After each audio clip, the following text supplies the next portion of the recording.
Welcome everyone to the Downforce Racing Series at Texas Motor Speedway. I am your host, Front Row Joe. We are getting ready to go green here in just a few seconds. We are here for, if we take a look at our race information, we're here for 147 laps, one stage, 4 sets of tires, 2 green-white checkered attempts, 3 fast repairs. These drivers are looking at a fuel window of about 55 to 60 laps. It should be, again, another very interesting and exciting race here at Texas Motor Speedway for the Downforce Racing Series Gen 6 Cup cars. These guys, we've got a few drivers in here that weren't able to make the race last week, a few returning drivers. As we go ahead and look at your starting grid, Devin Sanchez starting on your pole. Outside of him is Kevin Gunther. Row number 2, Philip Sanchez and Caden Henry Oaks. Row number 3 is going to be John Zerke and Thomas Taylor. Row number 4, Tyrone Harris and Daniel R. Williams. Row number 5, Dave Hunt and Ron Deal. Row number 6 is going to be Tyler White and Bob Lacavera. Row number 7, Hanover First, Mike Whitaker. Row number 8 is going to be Fred Williams and John Anderson. Row number 9 in the shotgun position is going to be Steve Lasco. I'm going to say, Steve, let's go, buddy. Starting in the back does not mean you can't win the race.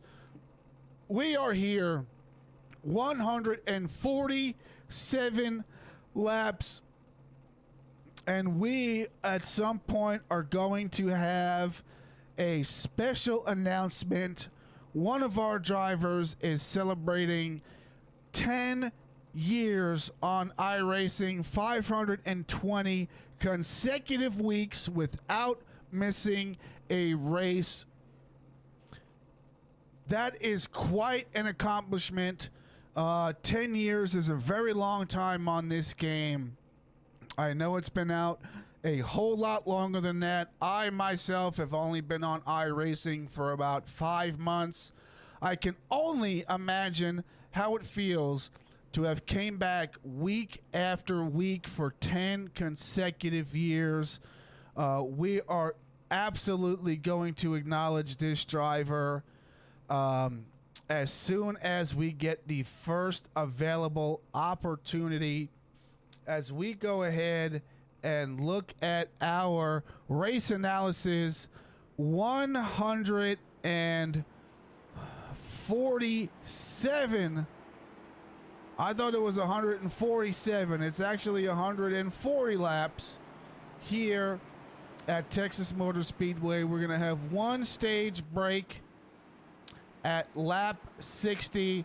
Final stage is going to be 80 laps as the pace card leads the drivers out onto the field. 1 to go. Let's see if we can't get Devin Sanchez in here real quick. Devin Sanchez, this is Front Row Joe in the booth. You got a copy?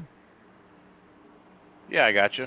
Hey, man, so excited to see you back here. We missed you last week, and you've got the pole here. What's kind of going to be your game plan for the majority of this race? Tire management. Tires. Keep tires on it. Hopefully stay up front, stay in the clean air, and then just make it to the end, honestly. Yeah, well, we will absolutely look forward to you being up front the majority of the race. We're going to let you go, and good luck on the rest of the race, sir. Appreciate it. Thank you. All right, we are getting ready to go green. Pace cars off. We are green here at Texas Motor Speedway. Jordan Sanchez and Kevin Gunther are out in front. Both of them side by side is Caden Henry Oaks in that number 51 Toyota, giving Gunther a push as they get a little bit separated as we bring on this opening lap at Texas Motor Speedway. That number 35 car, Philip Sanchez, he wants to get up there and he wants to show his son Devin how it's done. He's going to have his work cut out for him as Devin Sanchez already starting to slowly pull away. Caden Henry Oaks looking to make it 5, ladies and gentlemen, 5 in a row as he has won your last 4 races here in the Downforce Racing Series as Devin Sanchez leads everybody out in lap number 1. Coming in lap number 2, we are in for a show here, ladies and gentlemen. As we take a brief look at your qualifying results, Devin Sanchez with a 29.50. Kevin Gunther, Team ECR, in the number 2 spot, running a 29.62. And Philip Sanchez, Devin Sanchez's father, running a 29.641. We are here for an exciting race. I cannot wait to see what happens here. We're going to take a look at John Zerke. He was right on the tail of Caden Henry Oaks last week at Bristol before the green-white checker. John Zerke ended up finishing second in that race. He's going to be looking to get some more championship points, as he is looking at the bumper of that number 57 and Thomas Taylor here at Texas Motor Speedway. This track has changed dramatically since they have paved it. It is a lot smoother. They've got that asphalt down. It's not as wide as the Legacy track, a little bit narrower in the turns, and turn number 1 and 2 looks like it's actually a little bit wider, but not as much banking as the Legacy track. Gonna make it a little bit difficult for these drivers to get that nose pointed down. You have to get it pointed perfectly. There's really not much room for error here, as if you point the nose too far down, you're gonna get tight. Loose. If you point the nose down a little bit, if you point the nose up, you're gonna get tight. As we look at that number 9 car of Tyler White, little Chase Elliott action going on in that Napa Chevrolet, as these guys are only a few laps in. We still have a lot of racing to go here at Texas Motor Speedway.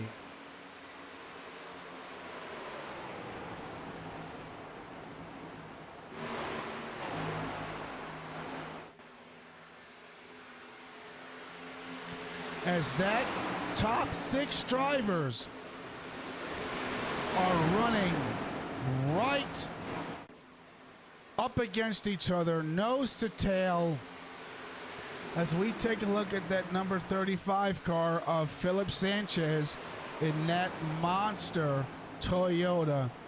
He is going to be looking to have a monster race today as they come down the backstretch, getting that draft, looking to see when and where they can make a move and capitalize on a mistake by the guy in front of them.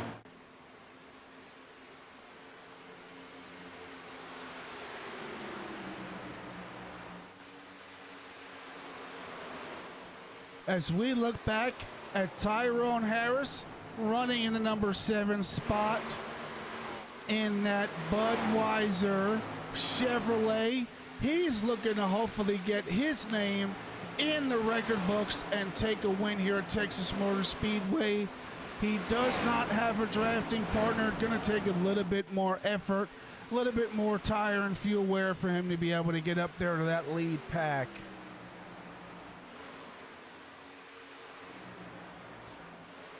Bob Lacavera there in that Hanover Chevrolet. running in the number 13 spot.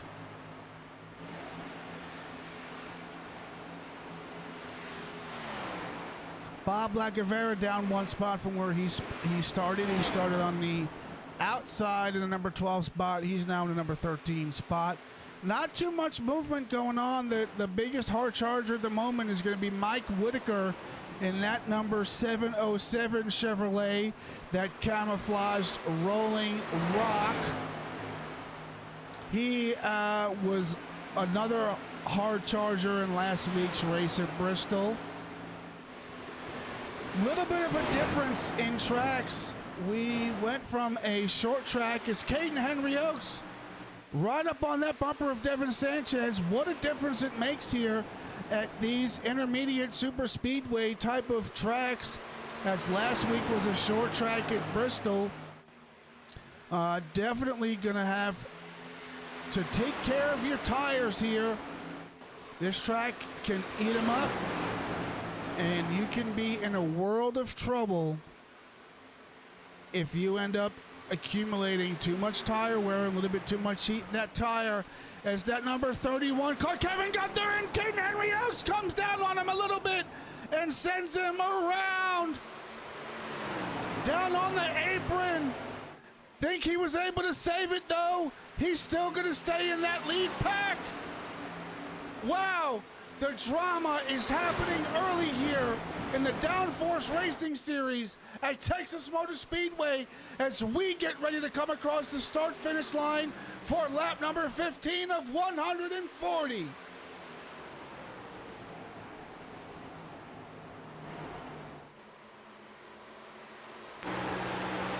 As we go live here in the gearbox of Devin Sanchez, as Caden Henry Oaks is looking to get up on his bumper. Devin Sanchez is slowly pulling away after that little mishap with Kevin Gunther. It looks like he's pulled away a little bit, but Caden Henry Oaks in that draft as they come across the start-finish line. He's going to be looking to stay up front all race and put himself in a position to go for the lead late in the race here at Texas Motor Speedway.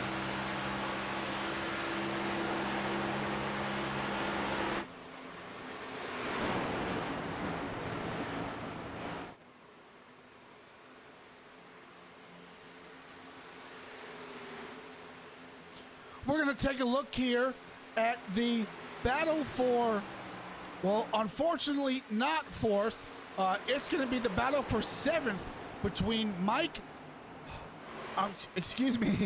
Dave Hunt, I almost did it again, and Mike Whitaker, with Tyler White and Tyrone Harris right there knocking on the door. They want to get a piece of the action. If these guys want a chance to get up towards that lead pack, they're going to have to work together.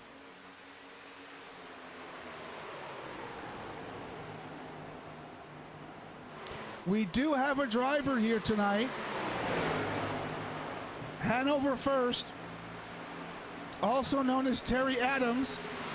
He's going to be doing a start and park as he is recovering from a minor, and I use that term lightly, minor surgery.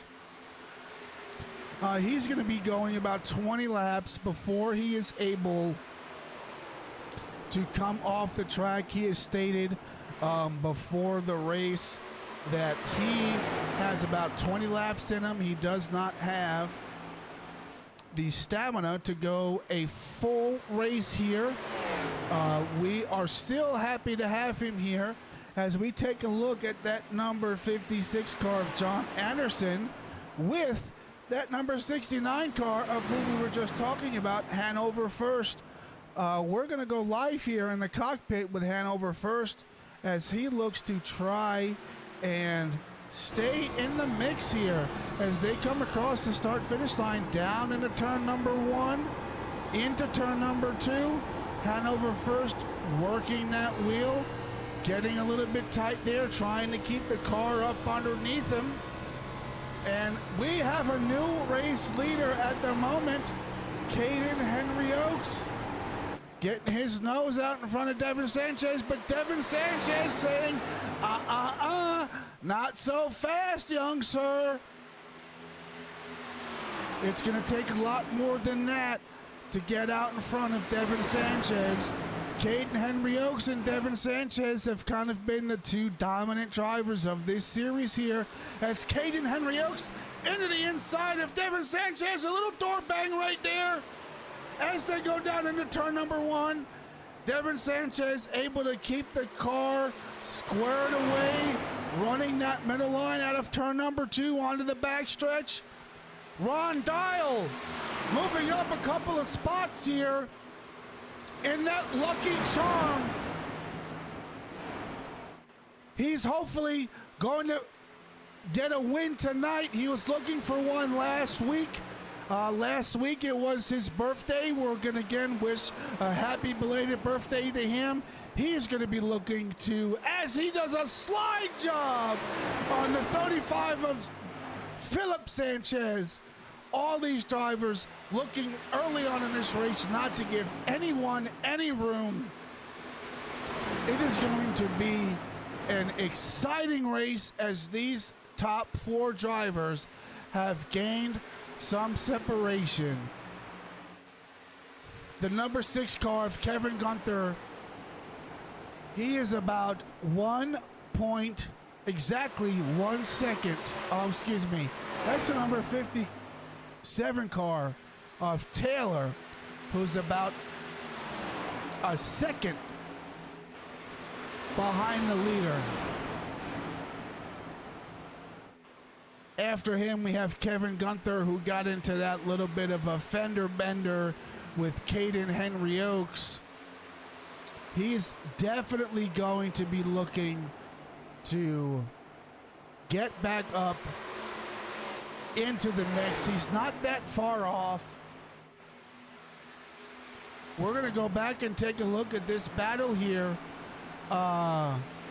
Dave Hunt, Mike Whitaker, Tyler White, Tyrone Harris here, all looking to battle for that number 7 position. All of them in the top 10 at this point in the race. All of them still, if it were to finish right now, they're all going to make some championship points. If we go ahead and take a look, your points leader still Caden Henry Oaks after his win last night. Jordan Ippolito, unfortunately, not making the race tonight. And in the number 3 spot in the championship points bracket is going to be Vinny Mastis, another one not making the race. John Zerke up into that number 3 spot. He is sitting 4th in the championship points. If he is able to gain a decent amount of points for tonight, he might actually go ahead and move ahead of Vinny Mastis and Jordan Ippolito.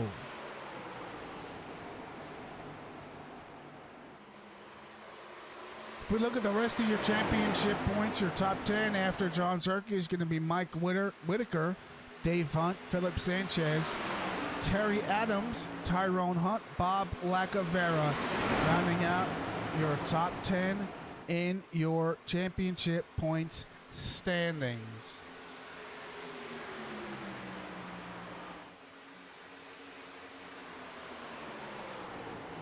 As we are on lap number 29 of 140, your current leader, Devin Sanchez, starting on the pole. He has led almost, I believe, every lap since we have gone green, as we see John Zerke working that middle line with that number 35 car. Philip Sanchez, Devin Sanchez's father, he wants to get up there and he wants to say, hey son, I'm going to show you just exactly how it's done, as we go live on board here with Devin Sanchez in that number 65 Toyota. Nobody out in front of him. That is something that you want to see. not just all race, but as you take the checkered flag, you do not want to see anyone out in front of you. John Zerke has now gotten around Caden Henry Oaks. I did not underestimate John Zerke, however, I did not anticipate him getting around Caden Henry Oaks, as he looks like he's going around the outside here of Devin Sanchez across the start-finish line. John Zerke clearing Devin Sanchez momentarily, as Devin Sanchez going down on the inside, taking that race lead back from John Zerke. John Zerke does not look like he wants to give up as he works that high line, looking to get a run off of turn number 4.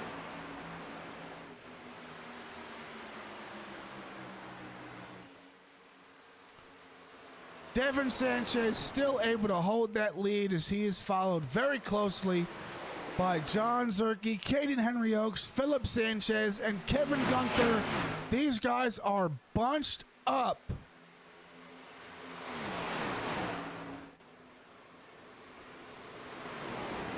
Thomas Taylor, he is another one we haven't talked about much here. Thomas Taylor, he wants to get his name out there.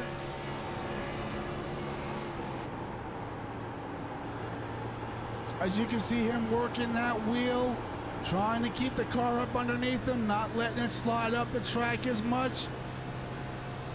If he had a drafting partner, I'm pretty sure he'd be a little bit more satisfied with where he's at.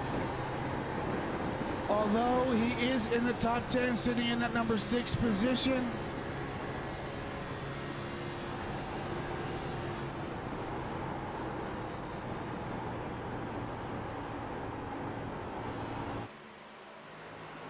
He is all by himself. Yeah, he's definitely going to want a drafting partner. Those guys behind him, Dave Hunt, Mike Whitaker, Tyler White, if they continue to work together, they might be able to close that gap and hopefully get all of them back up, bunched together. However, keep in mind, we do have a stage break here at lap number 60.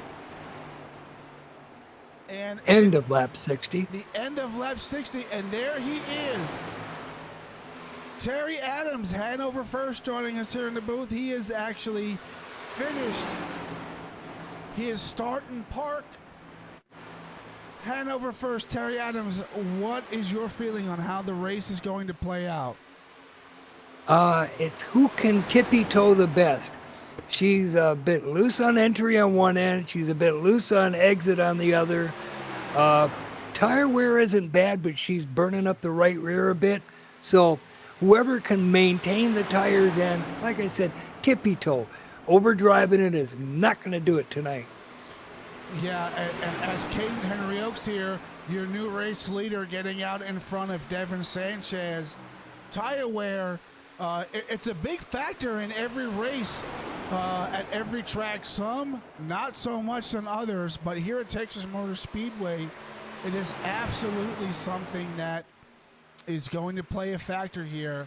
And with the fuel window being between lap 55 and 60, I'm curious to see. Oh, and Sanchez getting on the inside of Caden Henry Oaks, pushing a little bit air on that left rear bumper, getting him a little loose and getting his race lead back. But like I was saying, the fuel window being between 55 and 60 laps, I'm curious to see who is going to try and save fuel and go for that stage win, who is going to pit and get an advantage as we go into stage number 2.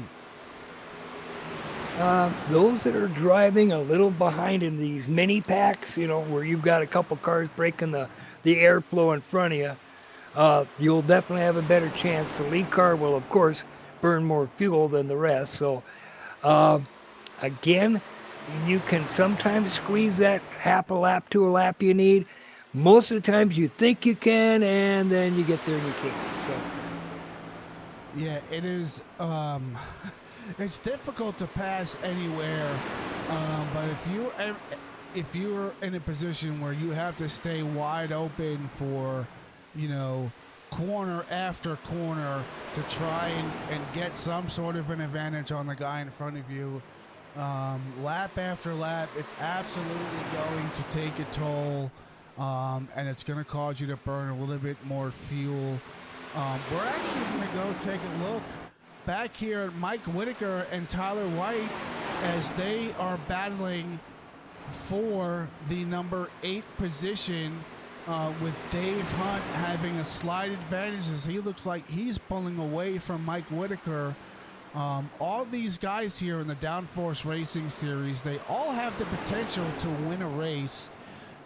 It is just comes down to when and luck. When you make luck, number one. Number two, if and when you're able to capitalize on a mistake from the guy that's in front of you. This is probably my 3rd or 4th race I've been broadcasting for the Downforce Race Series, and I can tell you these guys know how to race. They keep it clean, and we try. And it's very difficult, right? Oh yeah. Anytime you're in a race, whether it's an official race, an unofficial race, or if it's a league race, you want to keep it clean. You don't want to be that person that causes a wreck, and it's extremely frustrating when you're the unfortunate recipient of someone who does something silly, causes a wreck, and you get involved in it. I had a streak in the Sunday night league I run in. I made it 3 seasons without causing a caution. All it took was a little bad judgment going into turn 3 at Phoenix and wiped all that. That streak ended right there. So yeah, and again, it was millimeters. I mean, our cars got just really close. We just made a little touch, but it was enough to spin the guy in the outside out. So yeah, again, and iRacing, you can test the setup on one day and it'll feel one way and then you could try to emulate the track, the weather conditions identical again, and it'll feel totally different. I've been building setups for this league for 8.5, almost 9 years, and there are so many that get into the race and it felt nothing like this setup I saved and said, yep, this is good. You get there and it's like, what did they change? It's the variables. Yeah, as track conditions change, these drivers are going to be forced to make adjustments to take into account the track change. The track gets rubbered in. You might get a little bit tight. You might get a little bit loose. The track might cool off. You might get a little bit more grip. So it's definitely challenging to be a driver.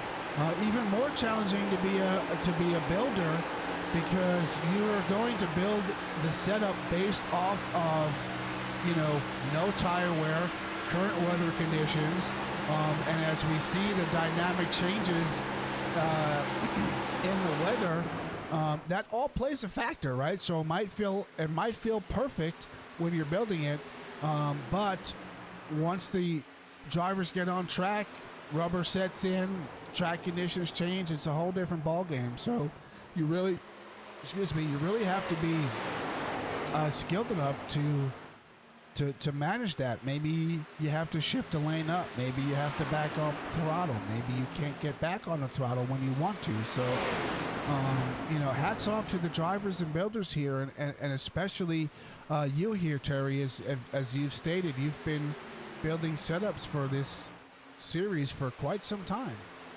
Oh yeah, all the different, we've done cars, we've done trucks, we've done Gen 6, next gen. We even did a little bit last year with the old Gen 4.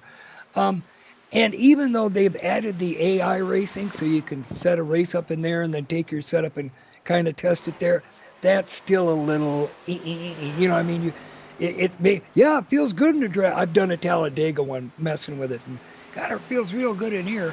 we put on the race, you got up behind somebody in the nose of the car wanting to do that little left and right jiggle thing. It's like, didn't do that in the draft in the AI. So, yeah, it's a challenge. But again, that's why I keep doing it, just because I have to keep scratching my head and thinking there's got to be a better way to do this.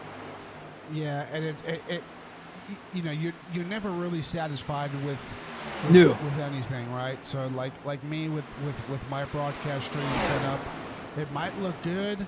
Then I'll go ahead and I'll go live and I'll say, hey, you know, I want to change this. I want to do something differently. I want to make some improvements. So It's the tweaking factor. yeah, absolutely. The added charts and stuff, I've also got the broadcast up in my other computer. And the white volumes are both good. That really is added. It looks really good.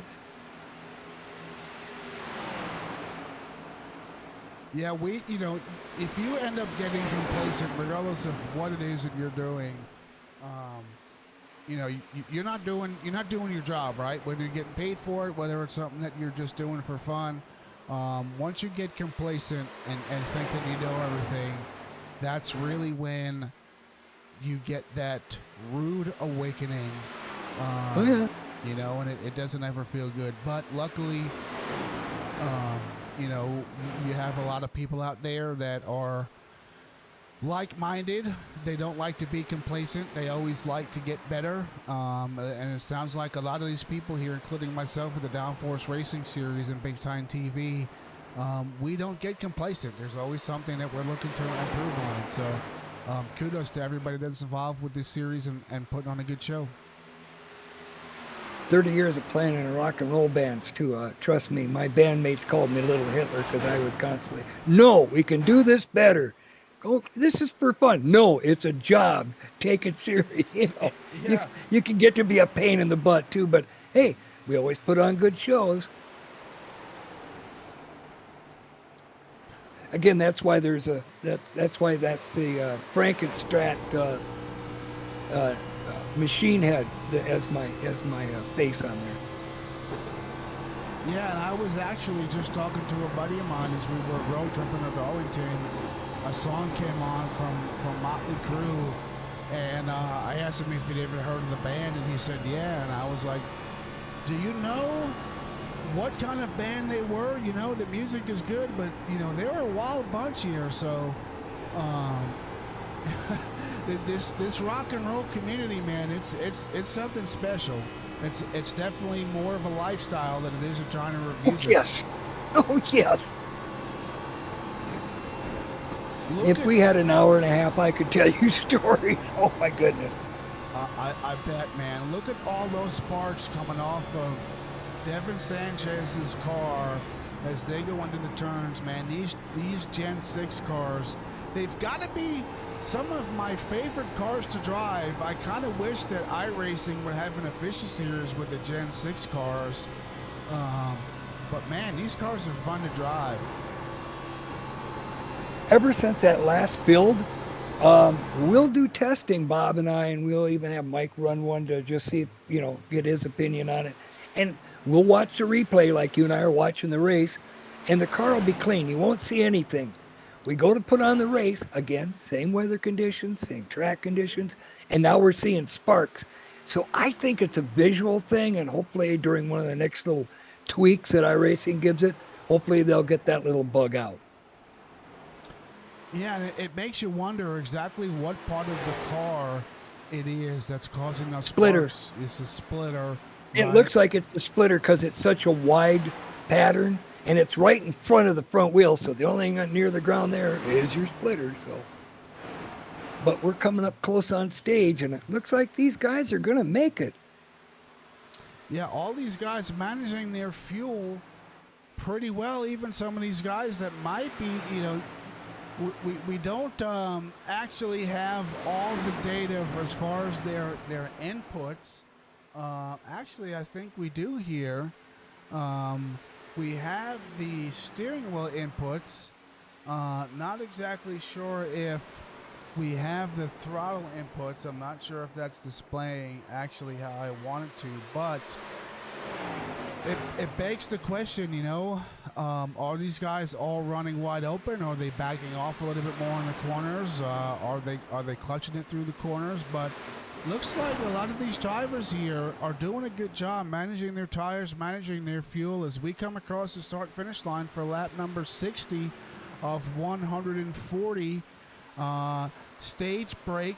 More of a competition caution looking to be coming out here as they go ahead. Devin Sanchez down the back stretch. Looks like the competition caution is going to come out rather I click soon. the button. As soon as they cross the I have control of start-finish that. line. Oh, okay. All right. Yep. And as soon as you say the word, we will go under caution. There it is.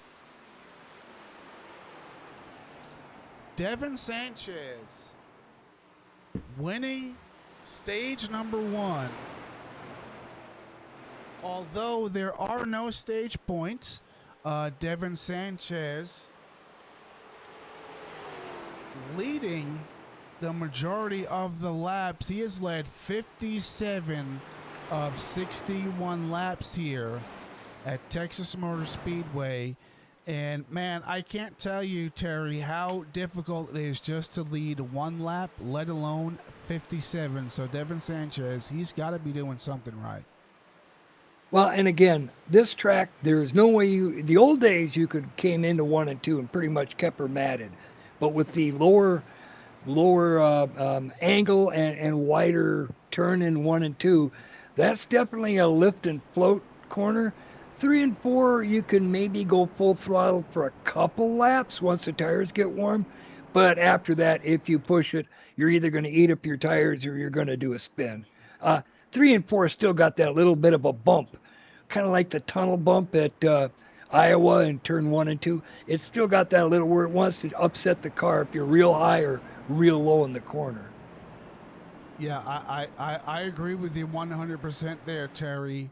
One thing here that we have talked about is how you are celebrating 520 consecutive weeks here on iRacing. 10 years, man.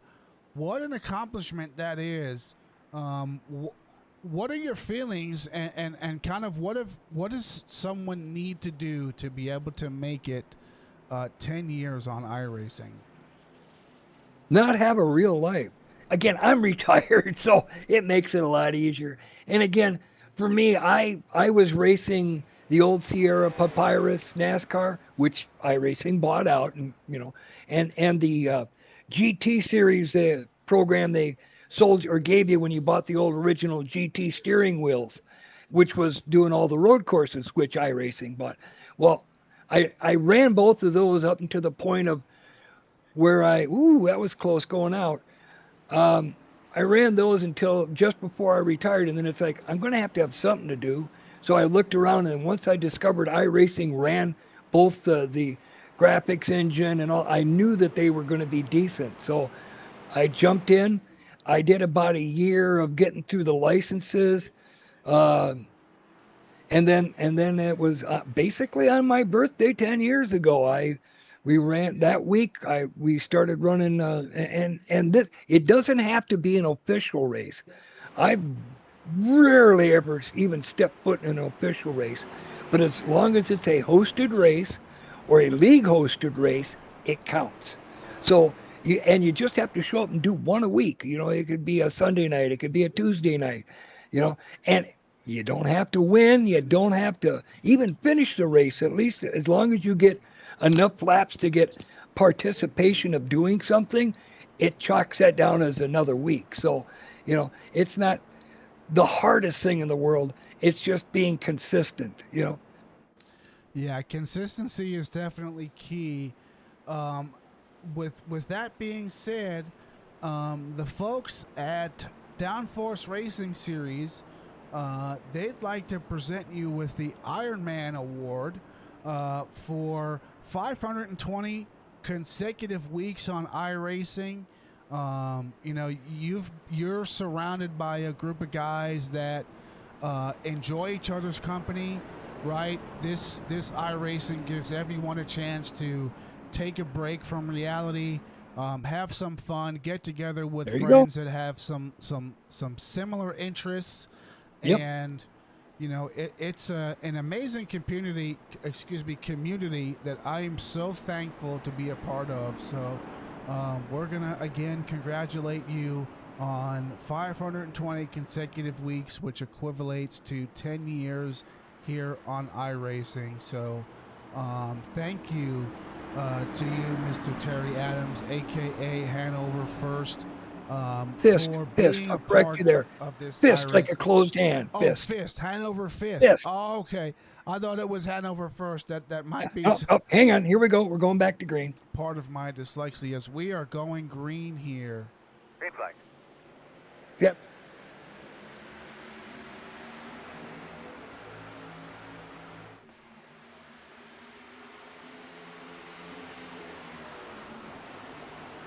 Yeah, I can cut.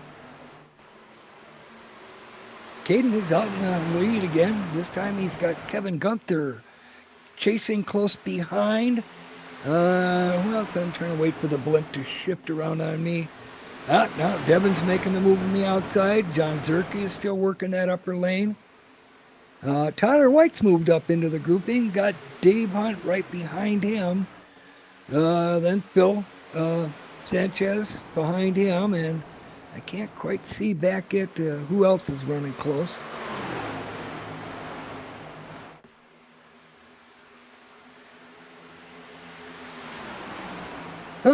We have Tyrone Harris and Ron and Mike running right in a group there, and they're starting to work their way back up to that other pack.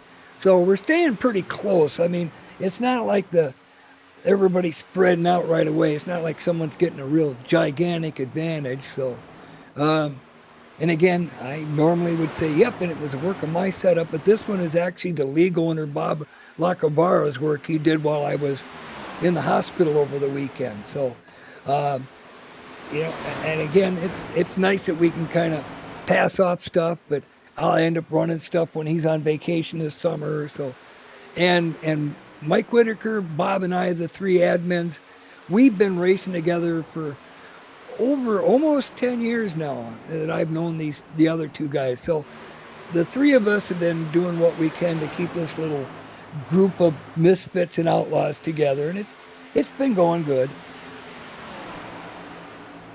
And misfits kind of fits, right?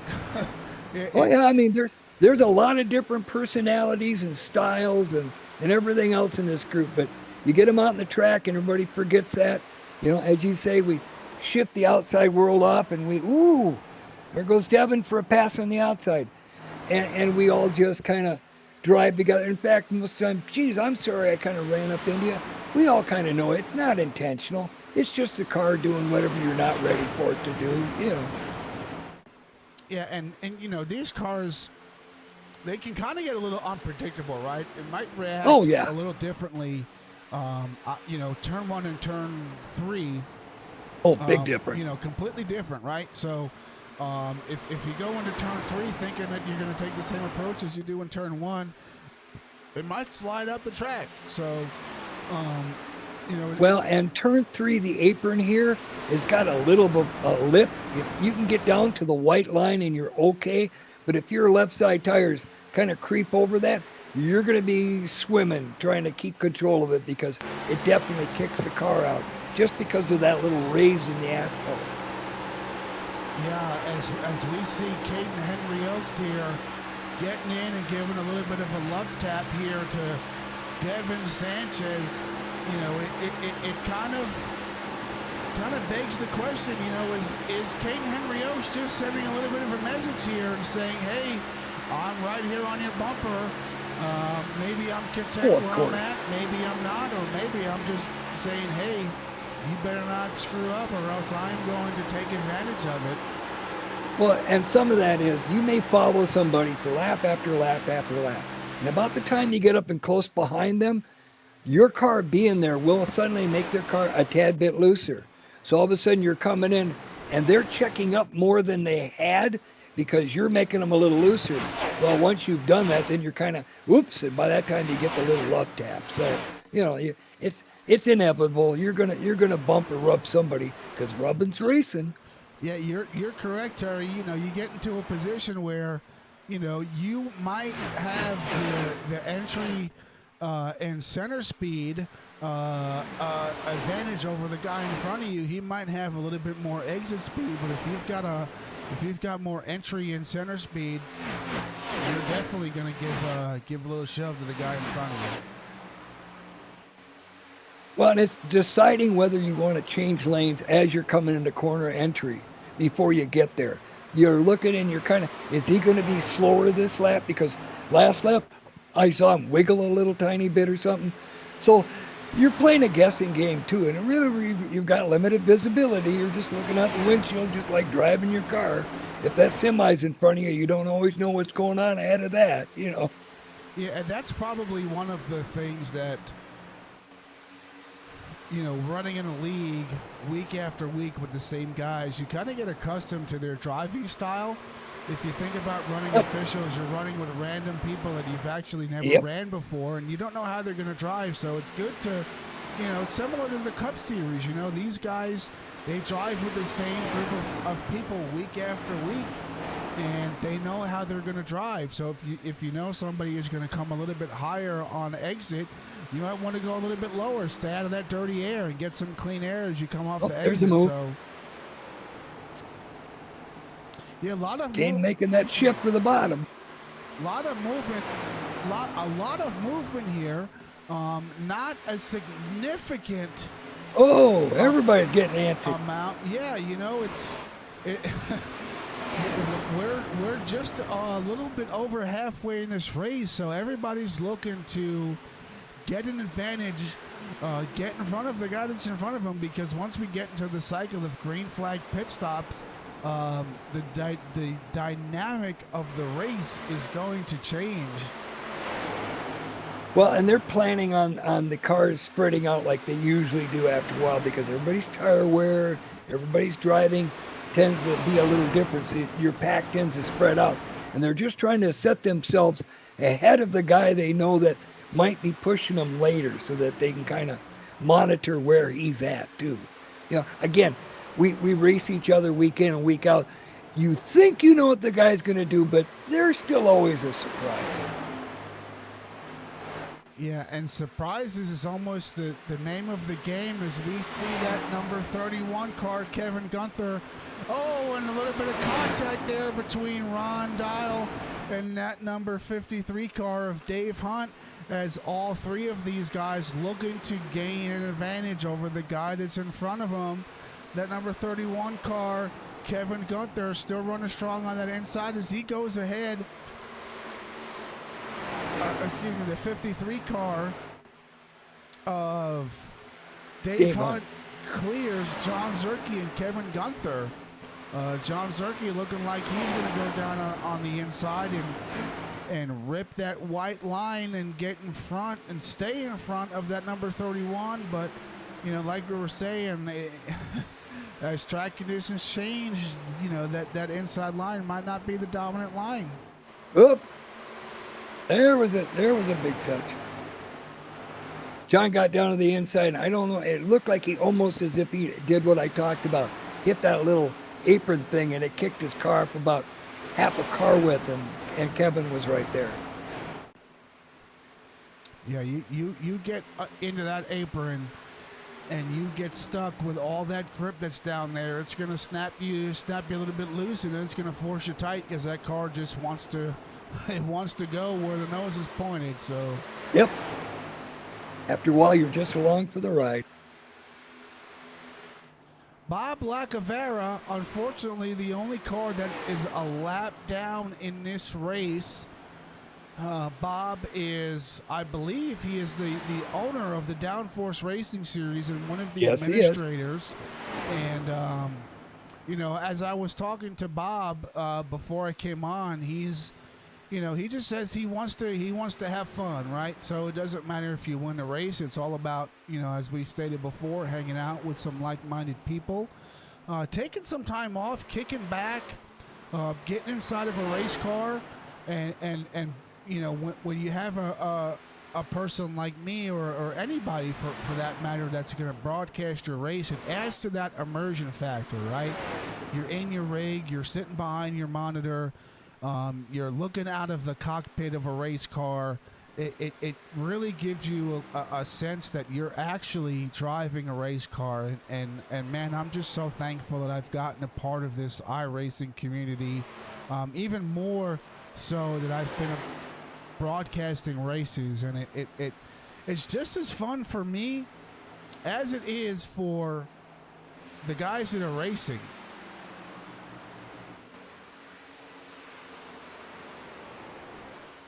As we go ahead and look at Ron Deal. Ron Deal sitting on that bubble of the top 10. Ron Deal, for everybody who does not know, is a graphic designer. He actually made me a few paint schemes for my O'Reilly Series car as a token of his appreciation for me broadcasting the Downforce Racing Series. So big shout out to Ron Deal. If you're looking for some paint schemes, you should be able to see his name right here on the tower. It's Ron, Diehl, on Facebook. Give him an ad, send him a message, and say, hey, I'm looking for some paint schemes. Yeah, it's all about the person wanting it, what ideas they have, what colors they prefer, you know, and which car it's going on, because they're all slightly different in the skin file for these. Yeah, I told Ron the kind of theme that I wanted. I asked him for a 4th of July type of a scheme. Gave him some ideas for sponsors, and obviously the Betsy Ross flag and stuff like that. They're not really sponsors, they're just themes. And the first paint scheme he sent me, I was just absolutely blown out of the water. I didn't expect it to be as good as it was, and for him to be able to take what I gave him, and for him to more than perfectly put together a paint scheme for me, it was just phenomenal. So big shout out to Ron Deal for being able to put together those paint schemes. And if you look at that number 44 car of the Shamrock of Ron Zerke, Ron Deal actually made that paint scheme. So actually, he did a couple schemes in tribute to me. I kept saying, guys, don't have to blow smoke up it so much, but he did. I think he made one for Dave Hunt. Dave didn't get it up in time, so we'll see what he did for Dave on Thursday. But he did one for himself as a tribute, and one other driver too that he gave one as tribute too. So it's like, yeah, guys, it's just a number. You don't have to sweat. I'm not worthy. I'm not worthy. Right.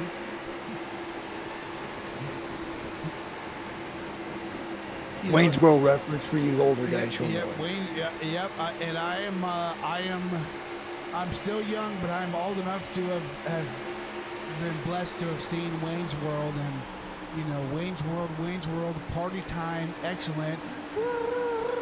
So it is, man, it's definitely fun when you can get together with a bunch of guys. Shoot the shit, for lack of a better term, and just enjoy each other's company, right? And speaking of company, Devin Sanchez is being accompanied by Caden Henry Oaks. Yeah, they've been going at it again. As it stands right now, Caden Henry Oaks is going to close the door. Excuse me, Devin Sanchez is going to close the door as it stands on Caden Henry Oaks' winning streak, as he has won the last 4 races in a row. Terry, what has it been like to be one of the drivers in the series that has seen Caden Henry Oaks bumper and see him dominate the last 4 races of the season? Yeah, after a while, you kind of, Last Thursday we had Keith Hanlon win a race. Keith has been with us for several seasons. Keith's been fighting for a win for a while, and he shockingly just kind of surprised the other guys and ran it to the end and won. So we hope for as the NFL would say, disparity, so that kind of spreads around. But again, he's got a streak going, and you know me, I can't complain about streaks. Well, I can about one, but that's not with racing. I know All exactly men know that what you're one. talking about. So, Especially it's older men. That depends. Depends. A racer's friend. it's a little brown streak is the one that we're thinking of. At least the one that I'm thinking of. Yep. I have actually Bob and I and Dave and Tyrone, one of the other guys. We've over the years have kind of done some of the special events like the Sebring race, a 12-hour, and the joke is always there. It's like, man, I don't know if I'm going to make it to the end of my stint, man. I really got to go, and everybody just keys up and goes, depends.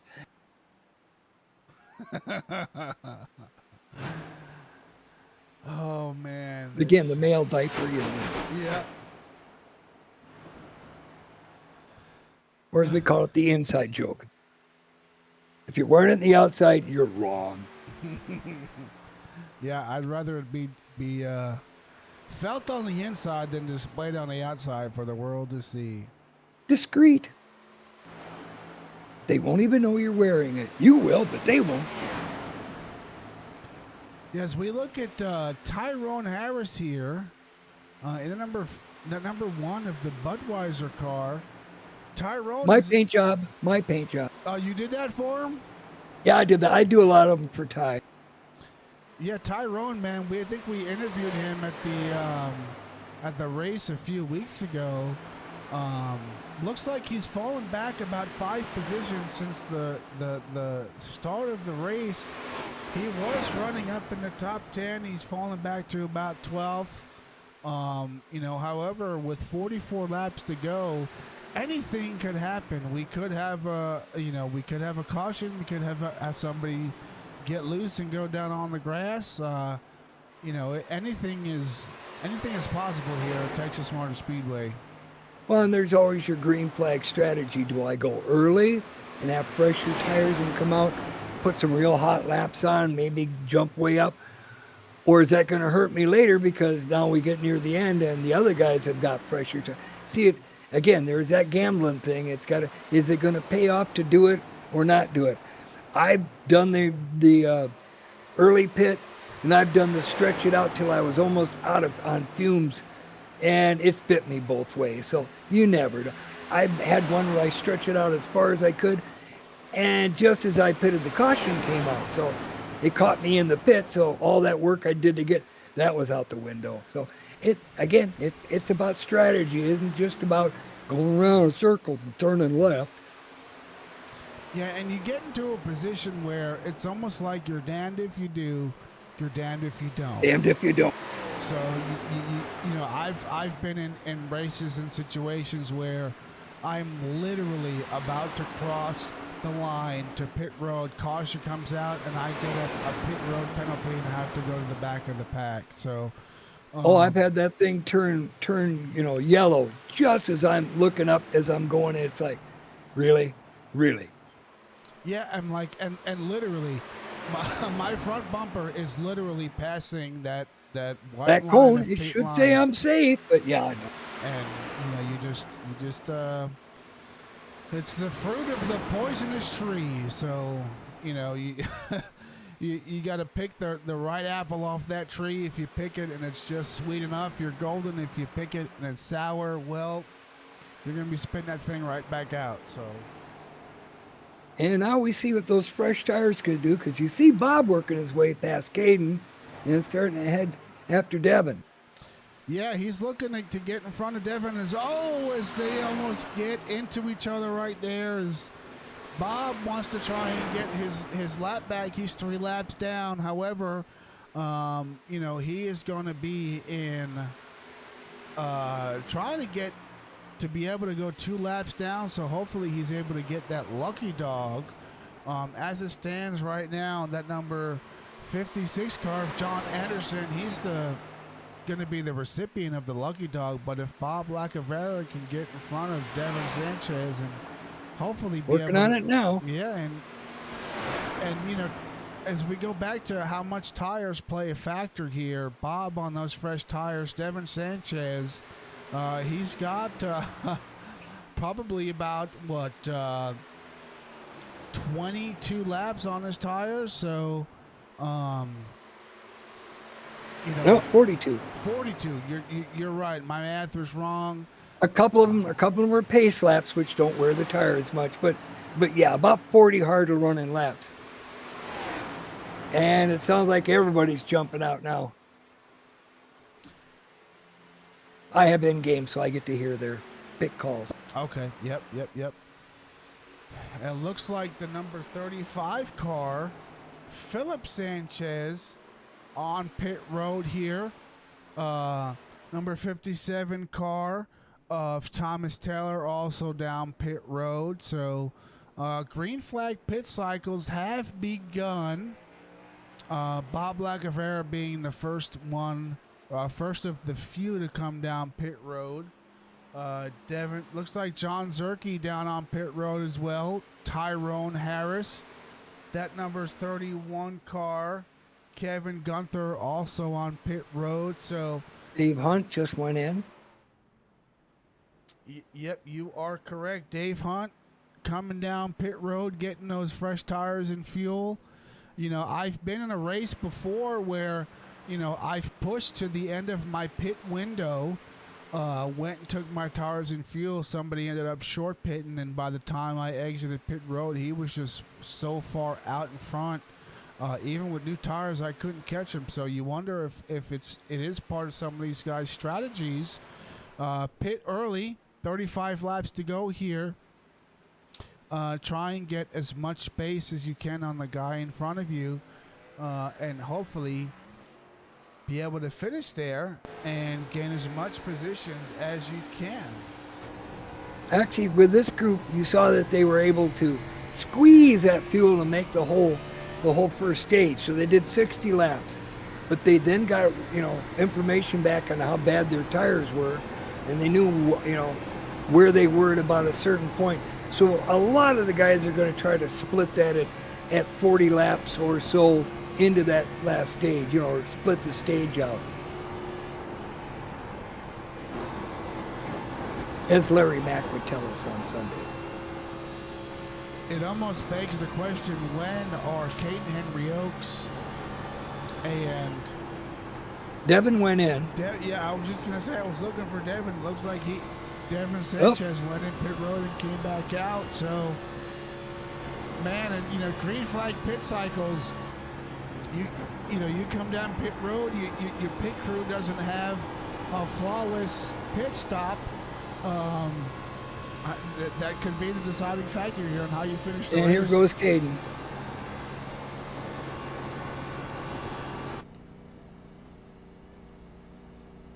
I have focus on the leader right now on mine, so I'm really right on what's happening up front. You know, when we talk about green flag pit stops, you know, you get a penalty on a green flag pit stop. You're gonna have to hold.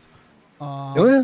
But if you get a penalty on a yellow flag caution pit stop, the only thing you got to do is go to the end of the line. So, most cases, end of line. Yeah. If I had to choose, you know, the lesser of the two evils, I would absolutely rather get a penalty under caution than under a green flag run. So, had both. Not for speeding though. That's one I've always been really good about. I can seem to get my car running that nice steady speed. I've been hit from behind by anxious guys, but yeah, I can usually get in and out without a speeding penalty. That's probably in my streaks too. Yeah. Yeah, as we see here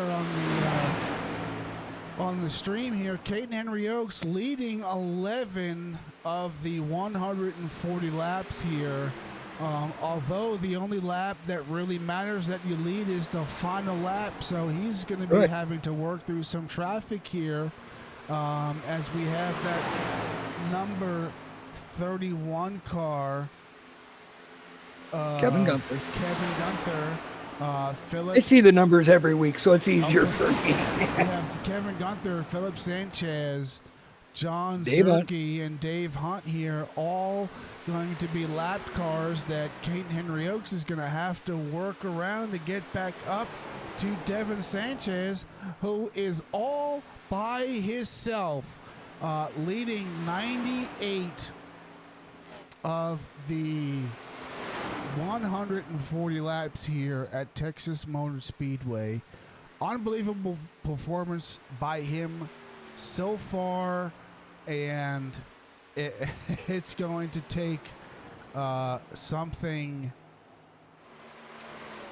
extraordinary to happen for Caden Henry Oaks to make his way up, as he is 5.6 seconds back.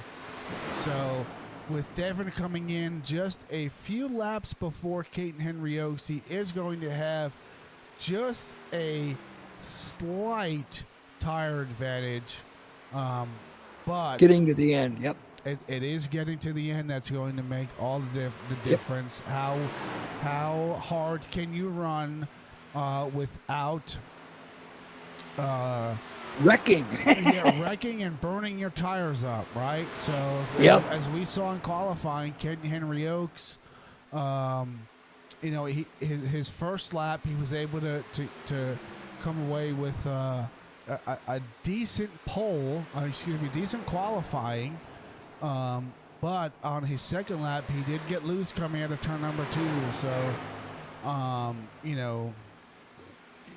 you think about these cars, it's physics, right? You get too much weight on the nose of that car, and that rear end of the car, there's not weight on it to keep those tires really settled in and gripped up. So it just plays a huge factor in how your car handles and how it balances itself out. Well, and even with a setup set, pretty balanced front to rear. Remember, as you decelerate, you're loading the front end up and loosening the rear. As you're accelerating out, you're loading up the rear end, but the torque of the motor and the tranny and the gear ratio can make you even looser just because you're trying to put that much into it coming out of the corner for that good run down the straightaway, or as we in the Milan Appers, the dog leg. Yeah, and as Caden Henry Oaks looks like he has worked his way through that lap traffic, so the only person that should be someone he's concerned about is that number 65 car of Devin Sanchez. So curious to see how the rest of this race plays out, as we have only 24 laps to go.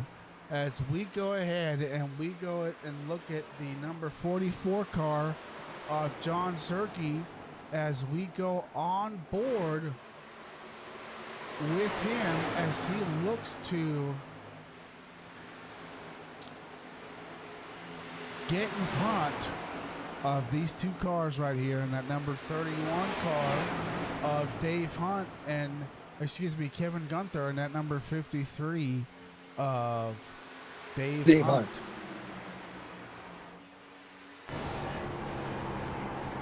I also assigned the points in the league, so that's why I know the name and the number really good.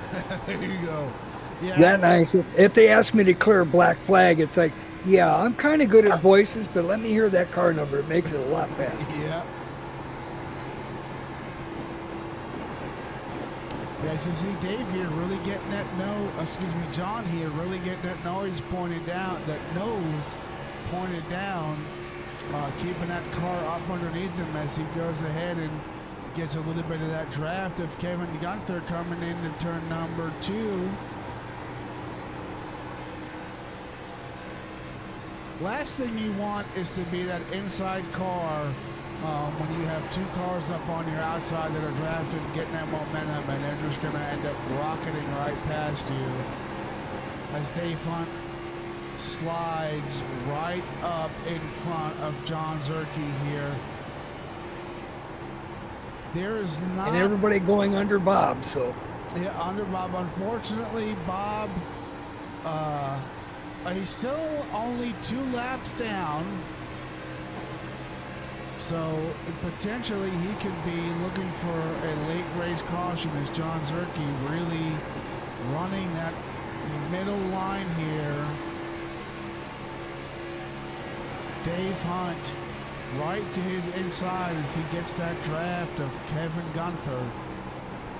Well, those two have driven side by side in so many races over the last few years that they kind of know their distance and everything else from each other. So they'll make the other person work for it, but they'll both do it really clean. Actually, most of the guys in here can be really, really clean. Again, and sometimes it's not you, it's not them, it's net code. You know, there's that dreaded thing once in a while. Yeah. It's been getting better over the last couple of years, but yeah, netcode has been a phantom menace for many years on iRacing. Yeah, I've been the recipient and the giver of some netcode, so you know, it's one of those things you just can't control. It's an iRacing thing, and you know, it's unfortunate. It sucks, but it is a part of the game. The only thing you can do to minimize that is try and race clean. Try not to get so close up to the guy in front of you that netcode becomes a factor. And you know, as we have had not one incident related caution here. That just goes to show how clean of a race these guys here in the Downforce Racing Series run. So we do our best. I've, in fact, over the years, at one time, I still remember, dude, you caused that caution. And then before I could even say anything or anything else, oh, nope, sorry, I looked at it, it was netcode. So, but again, they call it the boundary box. It's an imaginary little box drawn around the car, okay? And that used to be terrible. Open wheel cars was really, really bad. But even the tin tops, as we like to call these, you got to a certain closeness and it just assumed you were going to run right into the guy. Whereas we all know that might just go up and be a slight rub. Well, they've really been working on that boundary box, and I will say it's gotten better to the point where you'll get a rub now before you get a netcode as much anymore. You know, and that's still, you're taking information from all over the country. We guys on the East Coast, we got guys out in the West. I'm up here in Minnesota, up in the North. We got guys down in Texas. And you're all trying to get that information back to, we're running the Ohio server, back to that, and then calculated, figured out, and then sent back out to each of those computers and to those like us doing the broadcasting, and we're seeing what's happening. So there's a lot of little tiny things can happen. The internet can screw you. I've had that. Had a really great race. Thought I was going to win the race, and my internet kicked out about 5 laps to go. You know, it's like, I worked all that way to get up here, and all I get was you've been disconnected. Great. Yeah, with all these guys connecting to, you know, different servers and having different internet speeds, that absolutely plays a factor here. Oh, yeah. And again, there are people that are, even with we're getting a little action here. John's going to make that move on Kevin. Dave's ready there to push him by because I think he wants to get that run on Kevin too. Phillips just kind of hanging back and watching to see what's going to happen here. Yeah, Philip Sanchez looking like he's just going to play it safe and hope that, you know, with these guys running hard against each other, that they might, you know, cause something and create a space or a hole for him to be able to... Or burn their tires out, too. Yeah. That always that option. You make them drive hard and have them burn their tires out. Then at the end, you've got that little bit of rubber, and it can make a difference. Trust me, I've gone, man, if I could have saved for 3 more laps. You know, in hindsight, it's 2020, but you can't look at your butt all day. Yeah, you are correct. As John Zerke is leading this second pack down the back straightaway into turn number 3. Looks like he might have a slight advantage as the number 31 car of Kevin Gunther and that 31 car of Dave Hunt look to battle to get in front of each other as they get real close right there, almost making some contact, going to cause both drivers to have to lift a little bit there as Kevin Gunther gets in front of Dave Hunt.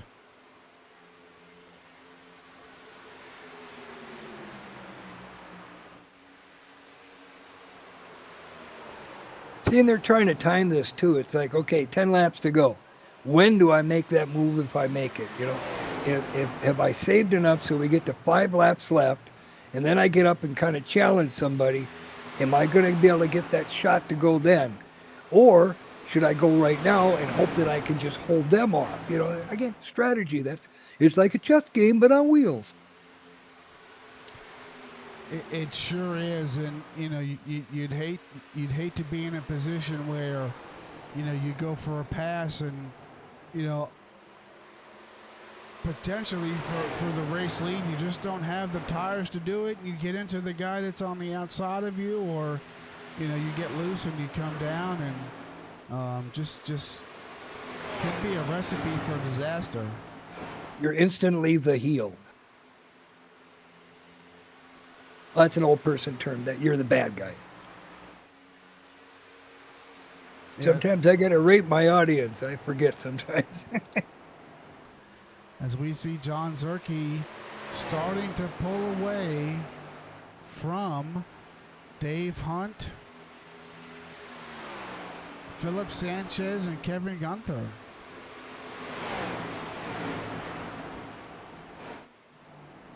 Devin Sanchez still way out in front of Caden Henry Oaks as he goes ahead and looks to put another car a lap down or add to that lap count.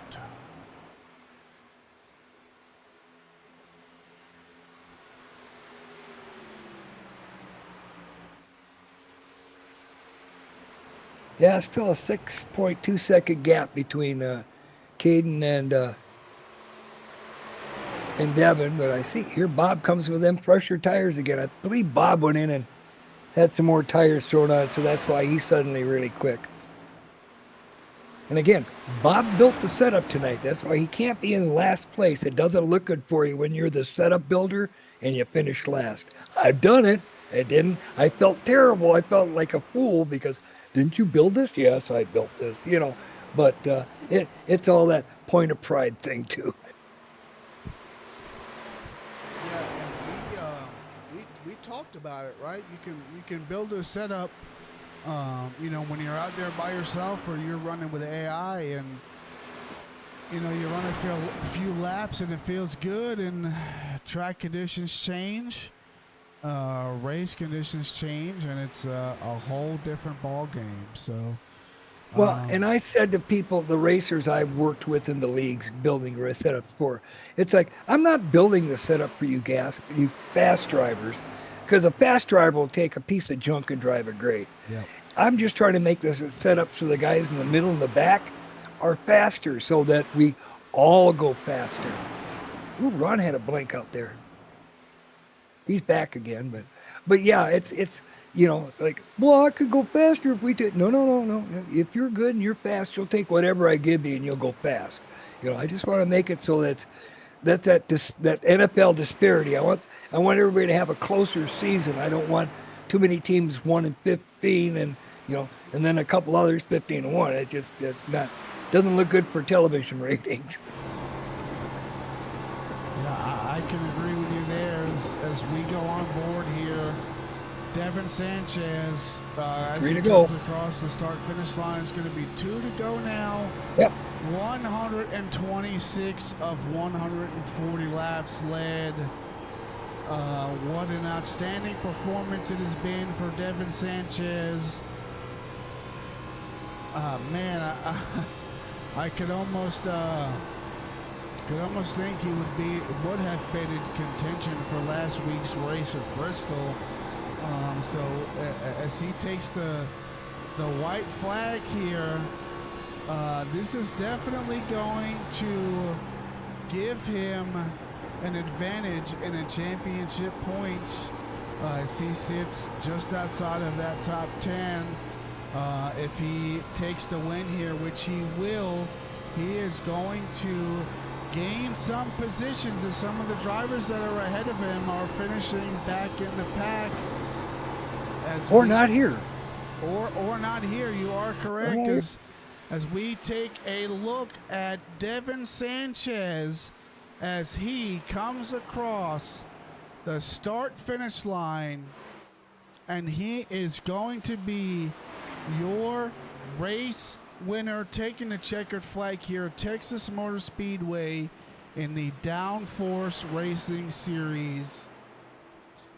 As we take a look at our podium here, Devin Sanchez, Caden Henry Oaks, and John Zerke rounding out your top three.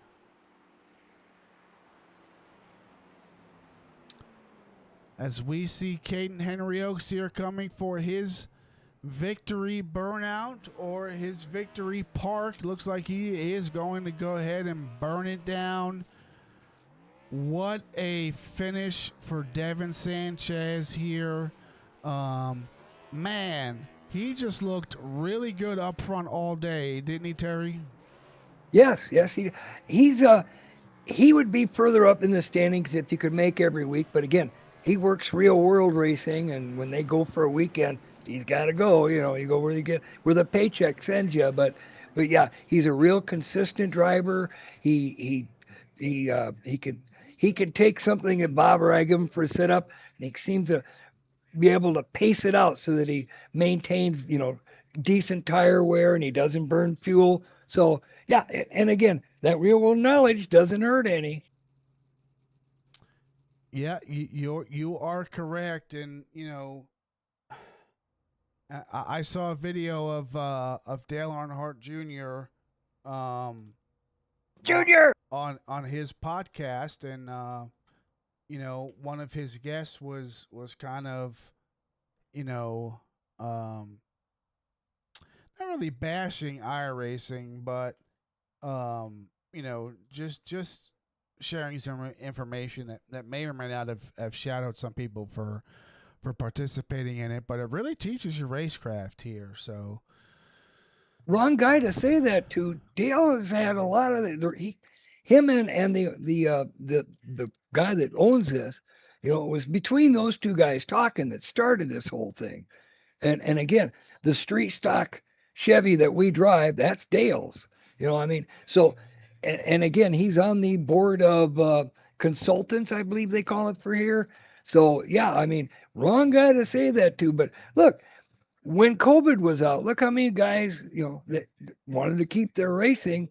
Well, other than Kyle Larson and oops on the mouth. But a lot of those guys, saw what we saw. And that gave us guys in iRacing a laugh because a lot of those guys hadn't done a simulator, and you could see it.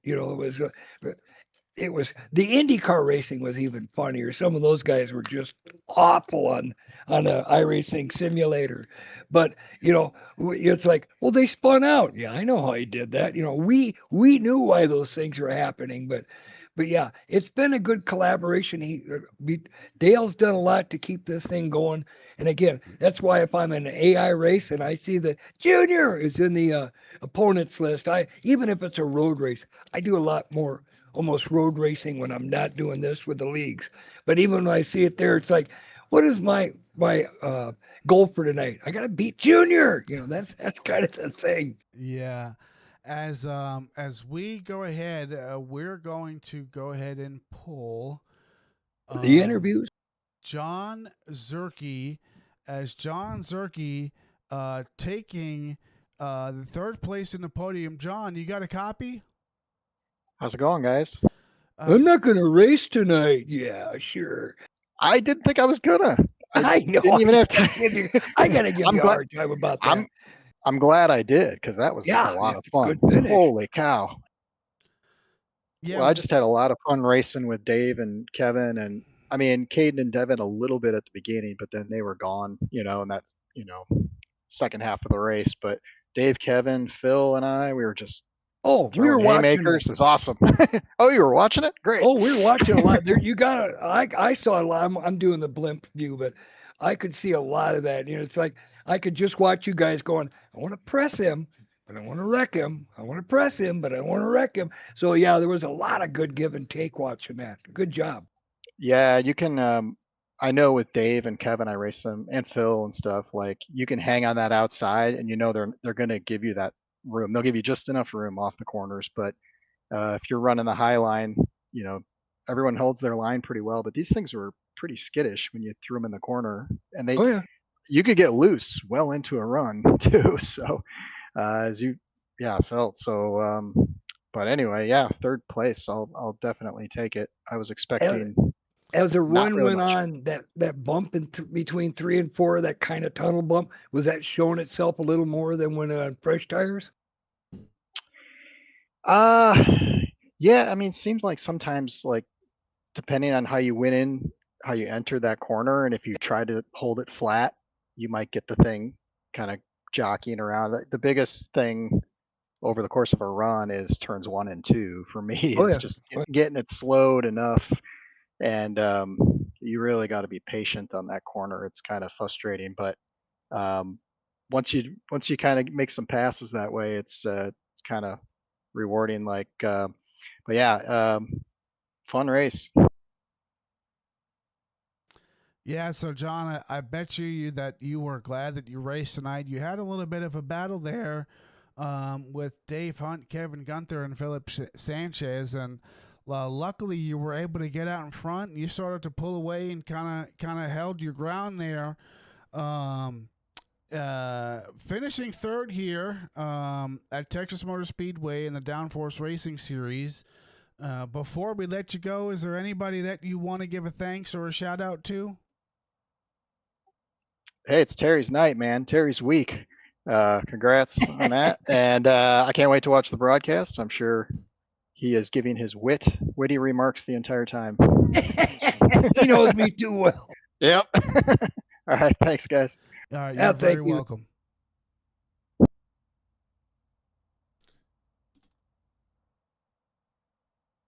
All right, we are going to go ahead and grab Caden Henry Oaks as My we initial- welcome him into the broadcast booth. Caden, Mid conversation too. yeah, front row Joe and Terry Adams, aka Hanover First. Not Yes. quite having enough to get it done here.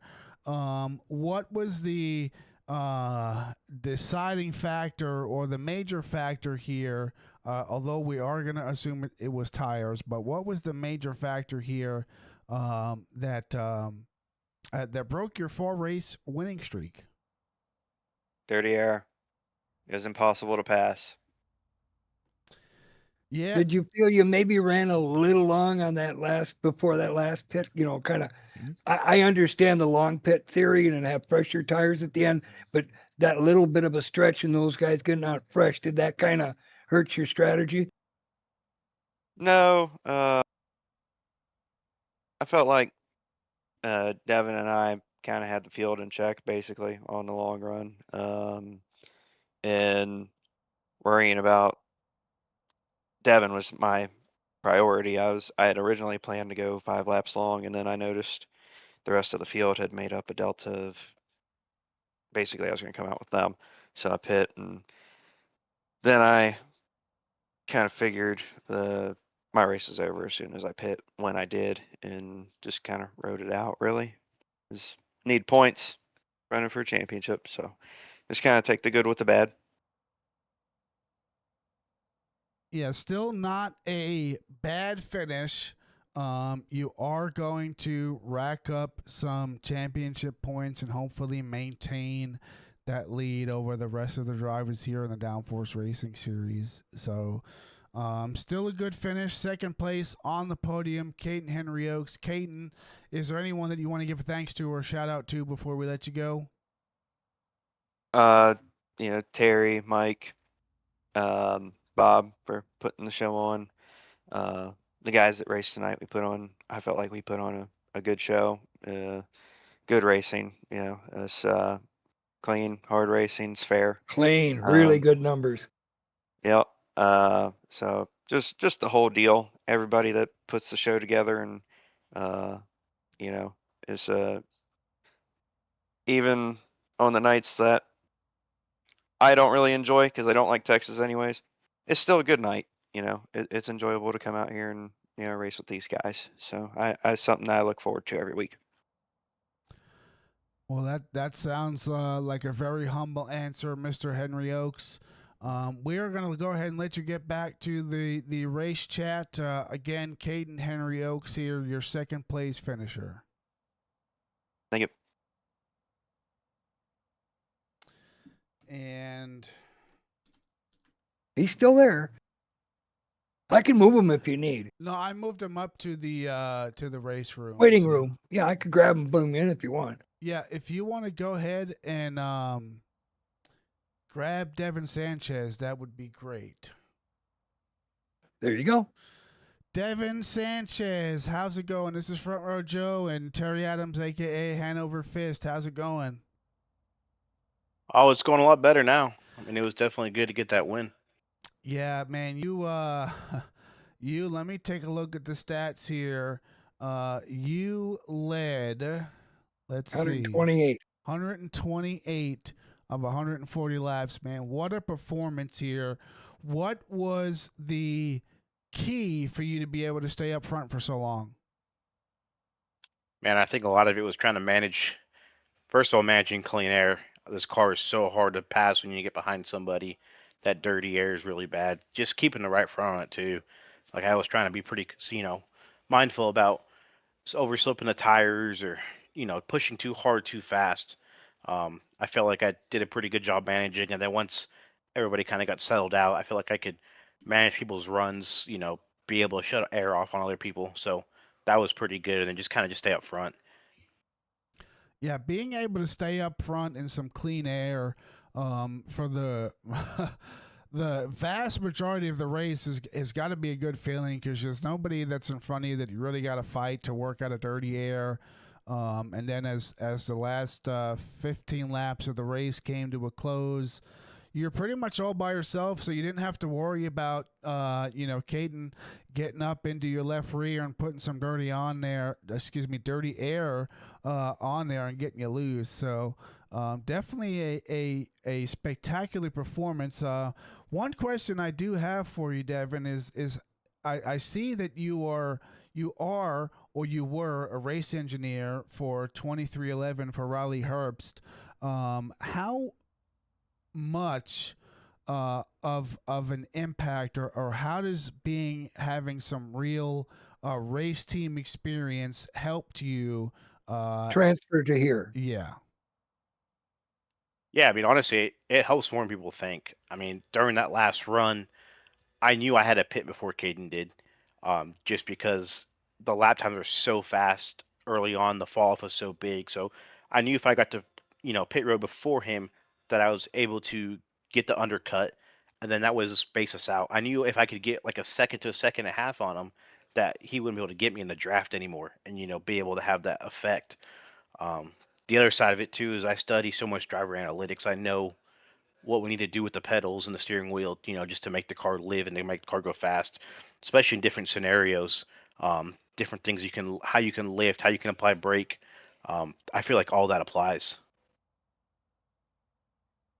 yeah, and it's a lot of people's dreams and goals to be a driver or to be a part of a race team, and you've lived up to that, and man, I applaud you so much for the work that you've put in to be able to have a career that you have, and I definitely congratulate you on your win here.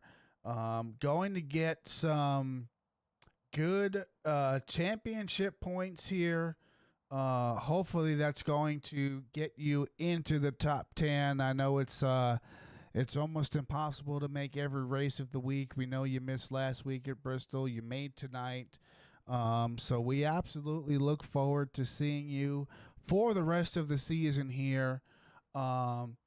Last question I do have for you, Devin. Is there anyone that you would like to give a thanks to or a shout out to?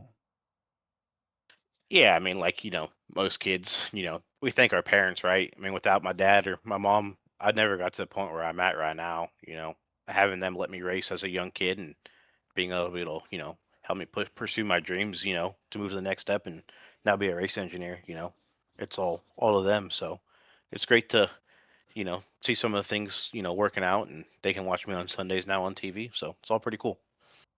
Yeah, that is man, that is awesome. It's always a great thing and a great sense of accomplishment where you're able to meet your goals and fulfill your dream and make your parents proud. So seems like you're doing a good job there.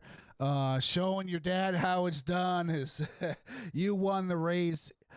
He ended up finishing 6th, still inside the top 10. So it's great to be able to race with your dad. So we are absolutely going to be looking forward to seeing you next week. And with that being said, congratulations on your win, and we hope you have a great rest of your night. Yeah, appreciate it, guys. Thank you. Yes, sir. Yep. Oh, and I just looked. I went to my home page. It is official. It did after that race. It cleared it. I have my 520. That is awesome. We have somebody in the waiting room.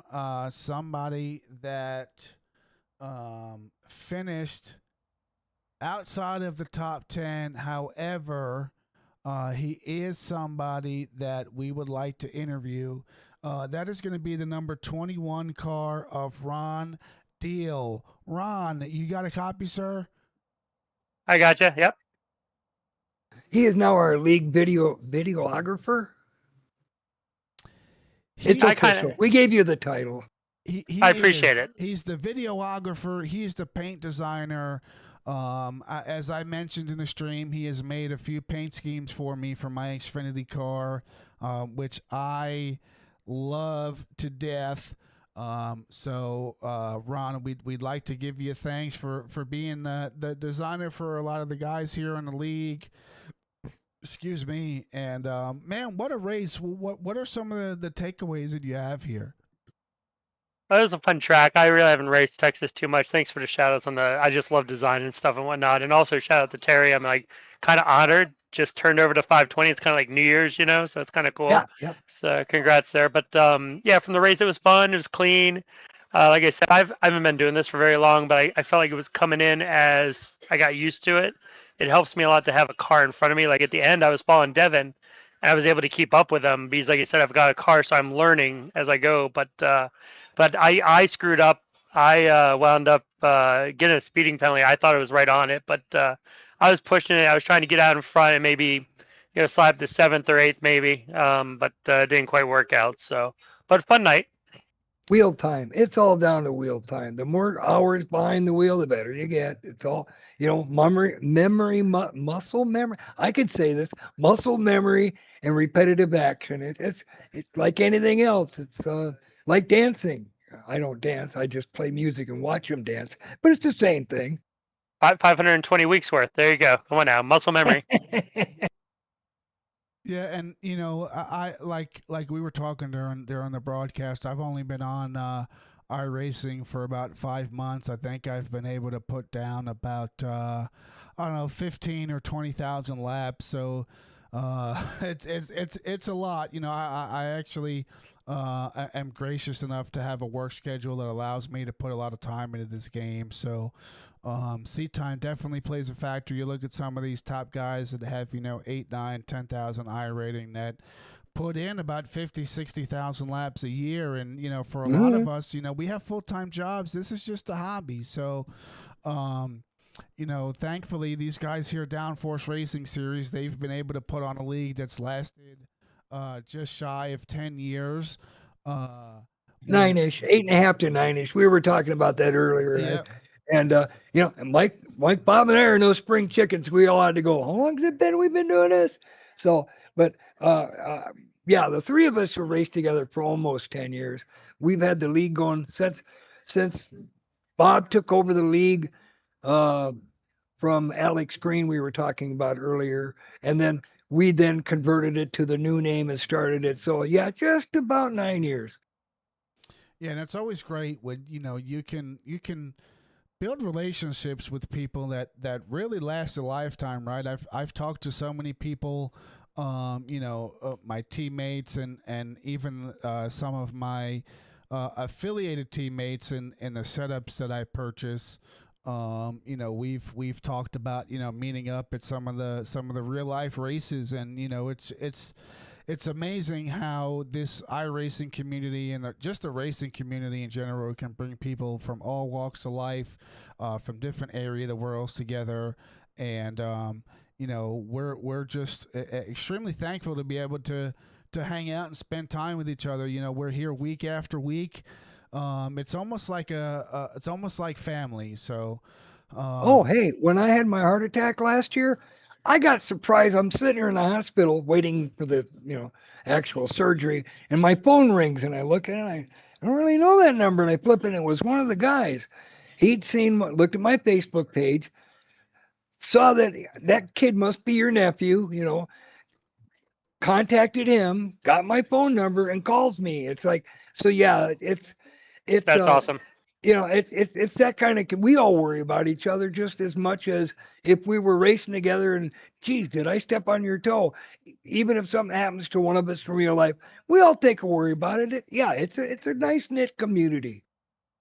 Yeah, it's been really cool to come in. I shout out to my man Tyrone Harris. Ty got me into it, and he told me for 3 or 4 years, Ron, you got to do iRacing. You got to do ice. You'll love it. You'll love it. I've always loved racing, and I finally got into it and started last year around my birthday, and got a design computer for my work. I do office furniture for the day, and play around with this at night and do a little photography on the side, and then Ty finally got me into it. I love running my mini stocks and street stocks and stuff like that. So, and then got looped into the league here, and Terry's been nothing but like gracious and like any question I have, and same with Bob and all the guys. Really, Mike's been great. So it's been a lot of fun, and When you're I have ready to Ty to road thank. race, So, huh? when you're ready to road race, I'll get you some pointers there too. Oh, Jesus, I might start going backwards or something like that. You have to like point Ron in the Yeah. right direction. So, yeah, Again, variety helps. There's a lot of things I've yeah. learned road racing and helped me in a circle. It really does. It transfers a lot. I bet, and you hear that too. You hear that like from the drivers you watch on Sundays and Saturdays. So, like the road course can figure into a oval and vice versa, depending on Oh, the track. yeah. Your throttle and your brake it plays a big factor in everything. So, with that being said, Mr. Deal, we are going to let you go. We hope you have a great rest of your night. We definitely look forward to seeing you in the rest of this race series. So is there anybody that you want to give a thanks or shout out to before we let you go? Yeah, it's got to be Terry, Joe to you, bud. I mean, appreciate you doing the races. I know my kids in Salisbury going to college, and she pops on and watches. And I won't be here next week. I'll be on work down in Tampa, unfortunately, so I won't be here. But I'll miss Dover. I love Dover. But yeah, to the guys, Bob for running it, the guys for racing, fun, clean, and it's just a good time. So, but thanks to you, Joe. I don't know if anybody said Joe, but go ahead, front row Joe. There you go. All right, Mr. Ron, thank you so much for being a part of this racing series, and we'll see you next week. Thanks, guys. Have a good night. Good job, Terry. yeah, Dega Thursday. I'll be the whole night, I think. I'll push it, man. It'll be fun. Attaboy. There you go. All right. All right, as we go ahead and take a look at your race results.